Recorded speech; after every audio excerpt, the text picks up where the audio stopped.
Bismillahirrahmanirrahim. Assalamualaikum warahmatullahi wabarakatuh. Halo teman-teman semua, kembali lagi dengan saya semua dalam channel Usmanoki. Dan di kesempatan yang baik ini kami kembali akan berbagi informasi terbaru terkait dengan pendidikan tentunya yang wajib guru-guru ketahui terkait dengan informasi ini. Oleh karena itu silahkan simak video sampai selesai, dan seperti biasa bagi rekan-rekan yang baru pertama kali menemukan channel ini, jangan lupa untuk tekan tombol subscribe-nya dan aktifkan lonceng notifikasinya agar setiap kami mengupdate info-info terbaru terkait dengan informasi-informasi pendidikan, informasi-informasi untuk guru, dan juga untuk P3K maupun CPNS teman-teman yang pertama kali mendapatkan notifikasinya.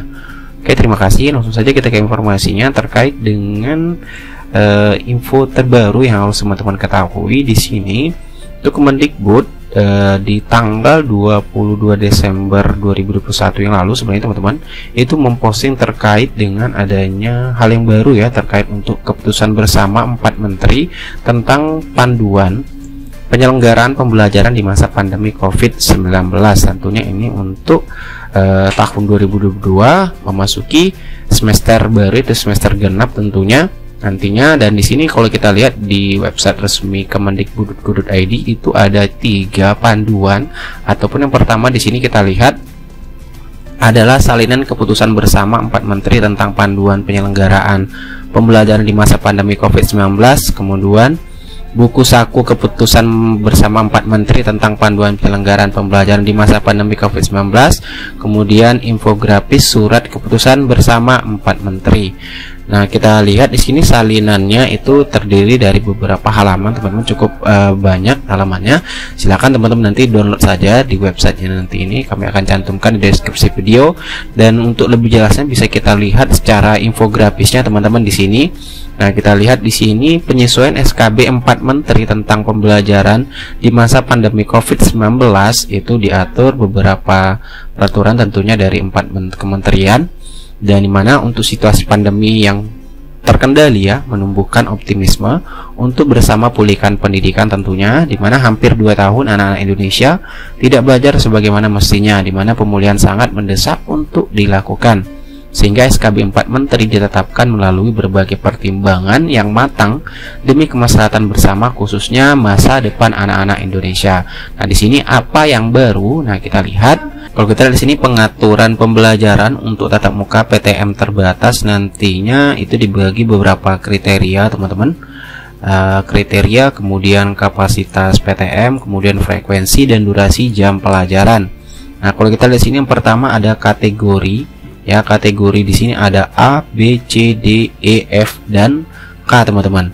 Yaitu ada 7 kategori. Nah, untuk kategori A dan B dan C, itu 3 kategori ini termasuk ke dalam kondisi daerah yang PPKM menerapkan PPKM level 1 sampai 2. Sedangkan untuk vaksinasi dosis 2 PTK-nya itu untuk yang kategori A itu besar dari 80%, sedangkan untuk yang B itu 50 sampai 79%, dan untuk yang C kurang dari 50%. Dan untuk vaksinasi dosis 2 lansianya di sini tertulis untuk yang A besar dari 50%, dan untuk yang B itu 40 sampai 50%, dan untuk yang C kurang dari 40%.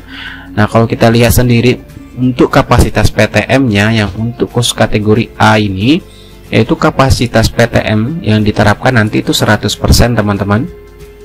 Dan untuk frekuensinya itu full hari sekolah, sedangkan durasi jam pelajarannya adalah maksimal 6 jam.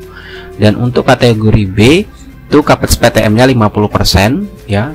Kemudian untuk frekuensinya full hari sekolah, sedangkan durasi jam pelajarannya adalah maksimal 6 jam.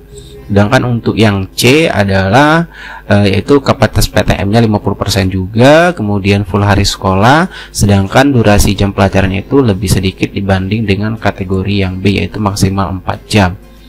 Nah, kemudian untuk yang D dan E ini khusus untuk PPKM level 3 nantinya, dimana untuk vaksinasi dosis 2 PTK-nya yaitu besar sama dengan 40%, untuk lansianya yaitu besar sama dengan 10%, untuk kapasitas PTM-nya 50%, sedangkan frekuensinya full hari sekolah, dan jam pelajarannya maksimal 4 jam. Dan untuk kategori E yang masih PPKM level 3 yaitu kurang dari 40%, untuk vaksinasi dosis 2 lansianya itu kurang dari 10%, yaitu di sini kapasitas PTM-nya nanti ya adalah PJJ penuh atau pembelajaran jarak jauh ya teman-teman. Dan untuk kategori F khusus untuk yang PPKM level 4 di sini PJJ penuh ya full, itu proses pembelajaran jarak jauh. Sedangkan khusus untuk daerah 3T ya teman-teman, daerah khusus 3T yaitu kapasitas PTM-nya 100% full hari sekolah, maksimal 6 jam pelajaran teman-teman ya, durasi maksimal yang diberikan. Kemudian untuk pengaturan pembelajaran tatap mukanya atau PTM terbatas sendiri ini diberlakukan mulai Januari 2022, di mana semua satuan pendidikan pada level 1, 2, 3 dan 3 PPKM wajib melaksanakan PTM terbatas.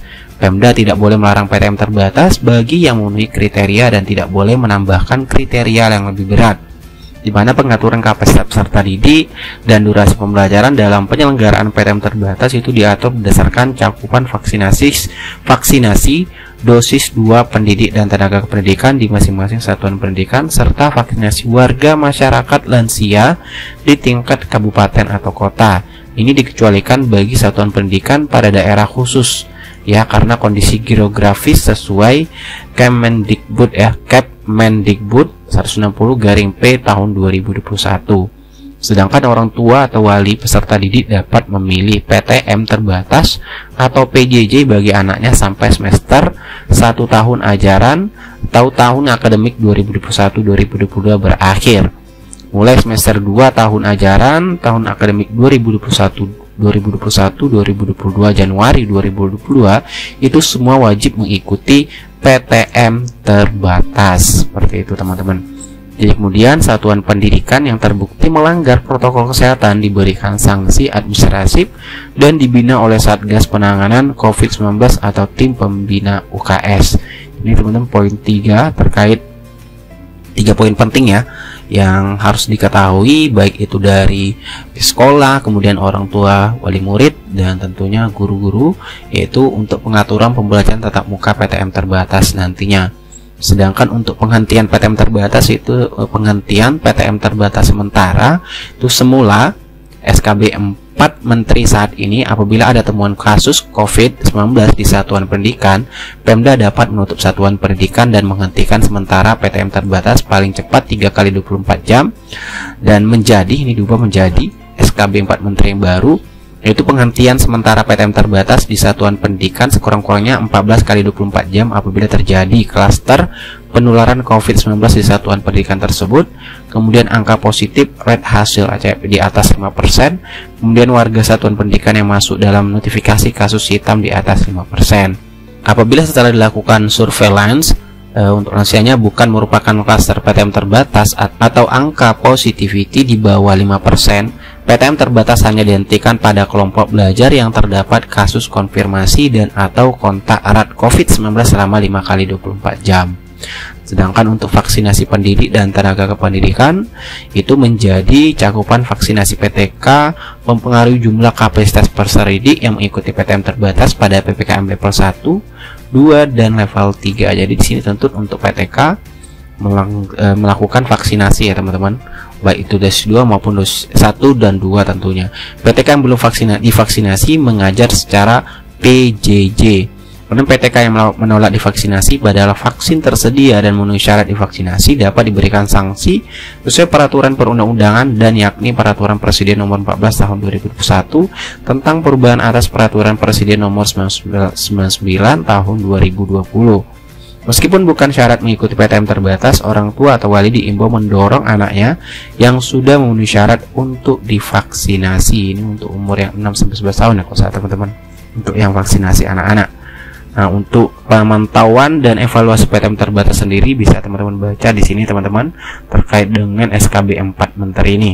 Ya, untuk lebih jelasnya nanti silahkan teman-teman download secara lengkap infografis maupun 3 aturan yang sudah diupload di website resmi kemendikbud.go.id sebagai panduan untuk penyelenggaraan pembelajaran di masa pandemi COVID-19, tentunya untuk semester baru atau semester genap di tahun 2021, yaitu mulai berlaku di Januari.